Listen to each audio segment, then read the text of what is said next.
Welcome back from watching those couple of midweek games in the English Premier League, where excitement was all to see, including the good, the bad, and the exciting. As always, I'm your host Regan, and we dive deep into some couple of games, including the 209th North West London derby between Arsenal and Chelsea on Tuesday, where Mikel Arteta's side ran riot against Mauricio Pochettino's struggling Chelsea. Again, we tap on another derby, the Merseyside derby, the 244th Merseyside derby. Jurgen Klopp's last Merseyside derby as the Liverpool manager. It didn't end well for the German coach. We later on go on to tap on Manchester City's travel to the Amex Stadium, where Pep Guardiola's side had the opportunity of answering to Arsenal's title challenge, especially after that dominating win over Chelsea. They did it in a perfect way. Phil Foden coming up with a couple of goals to give the citizens a 4-0 win over Roberto De Zerbi's side. And then to conclude it all, we touched a little on the match between struggling Man United and Sheffield United. A fixture that had a lot of implications for under fire manager Erik ten Hag. The Red Devils won the game, but not in a dominating way. So the 209th Northwest London Derby produced one of the greatest performances in as far as Arsenal is concerned. A lot of positives for Mikel Arteta's side. I would say a lot of people have been questioning their title credentials, especially after what happened last season. Mikel Arteta and his Arsenal side, we have to put it into context that they are one of the youngest. They have one of the youngest squad in terms of the average age for the players in the team. So for them right now to be involved in the title race, it's something like a plus. The team right now has grown and matured in a lot of areas. Last season, if we relate to some certain fixtures where they struggled and they dropped points, which actually costed them at the end, and they ended up losing the title to Manchester City. I'll give examples of their away games last season against West Ham, where they led in the first half 2-0, and then they ended up drawing 2-2 at the end. This season, they went to the London Stadium and destroyed West Ham 6-0. That showed you that this is a team that has been learning from their mistakes and they're willing to take it on another level. A perfect example again is going to the Etihad.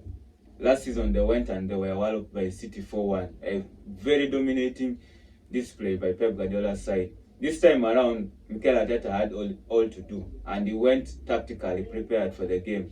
Arsenal drew the game 0-0. I think that was a morale-boosting result in as far as Arsenal is concerned. Like I've touched on already, they are one of the youngest. They have one of the youngest squad in the English Premier League this season. So they have obviously now learned from their mistakes from last season, and to put in a performance against London rivals Chelsea. This, of course, was the biggest win by Arsenal over Chelsea and the biggest derby loss for Chelsea since 1986. That was against QPR. Arsenal dominated, like I've stated. In the first half, Arsenal had 13 shots against Chelsea. That was the most for the Gunners against the Blues since the season 2004.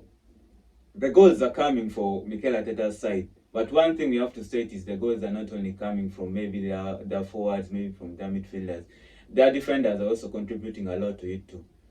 Ben White's brace contributed to their 12th league goals scored by defenders. That alone tells you that Mikel Arteta's side are good in terms of competing right till the end this season. Of course, they come up against Manchester City. Manchester City will always be there. They're always the favorites, even before they kick the ball at the start of the season. And it's for a reason. For a club that has won 5 of their last 5 Premier League titles in the last 6 seasons, tells a lot to everyone that it's not like they're being favored to be the favorites always, but it's just something obvious that we football fans, especially fans who are following English Premier League, who have been following English Premier League for the last couple of years, know that if there is one team that you have to finish ahead if you want to win the Premier League title, it has to be City. They They went to the Amex Stadium with a point to prove, and so did they prove their point. First half, they dominated Brighton. Roberto De Zerbi surprisingly went man to man against Pep Guardiola's side. When you go man to man, it's always about which team has the best set of players, and as obviously on paper, it's always City. They scored 3 goals in the first half, something that proved a lot of Arsenal fans were actually praying that maybe the game would give them a positive result. But after watching that first half, every hope was diminished. Phil Foden scoring 2 goals and becoming just the third player aged 23 and below to score 50 plus goals under manager Miguel Guardiola. He joins a very special company.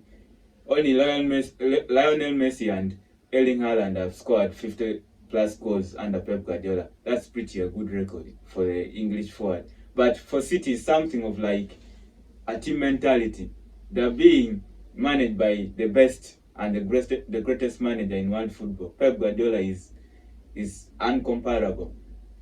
He is, like I've stated, the best for a reason. For someone to come in a very tough and competitive league like the English Premier League and dominate it like he has been dominating, he has a chance of winning the 4th consecutive Premier League title. And of course, City will become the first English side to win that. Man United were the only team to win 3 consecutive Premier League titles. That record is already gone, and it's all courtesy of Pep Guardiola. He's here to break records, and you have to say he deserves it. So if there is one thing though that we have to put clearly, it's mentality. Mentality comes a lot when it comes to a very competitive like leave alone the Premier League.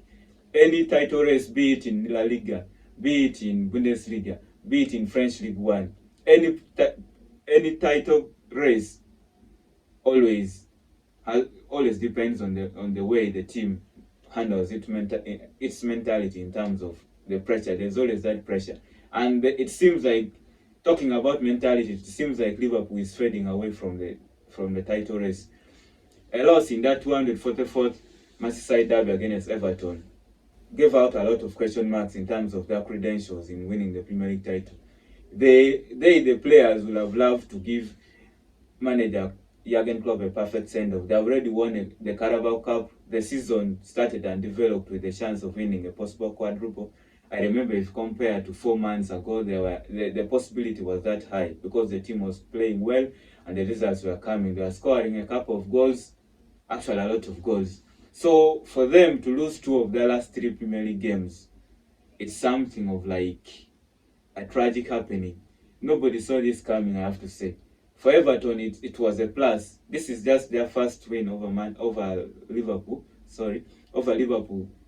since 2010, since October 2010. Yeah, so it's a lot of plus, something that a result that they will hope they can build on and once again successfully survive the relegation.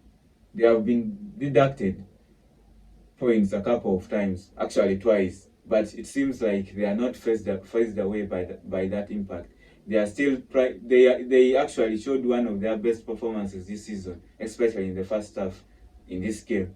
So Liverpool came and looked like a team that was not that prepared enough, I would say, for this clash. But like I've touched on, title race, it's all about mentality. It wasn't a surprise that Captain Virgil van Dijk came after the game and was questioning the mentality of the team, like whether the players really want to win the league. Because it's just a matter of wanting it enough. It's not just a matter of wanting it, so we are going to win the league. You have to want it enough for you to win the league. More so when you're coming up against strong teams like Arsenal currently and Manchester City.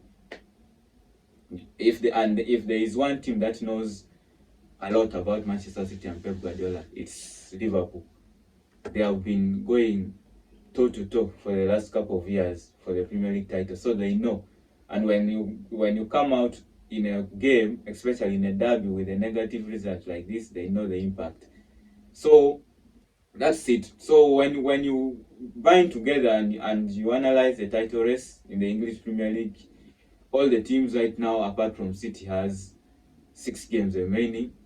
City has 6 games remaining, sorry, and Arsenal and Liverpool have 5 games remaining. So City have a game in hand. They win that game in hand, they are back to the top of the league. It's pretty simple. Win all your games and the title is yours.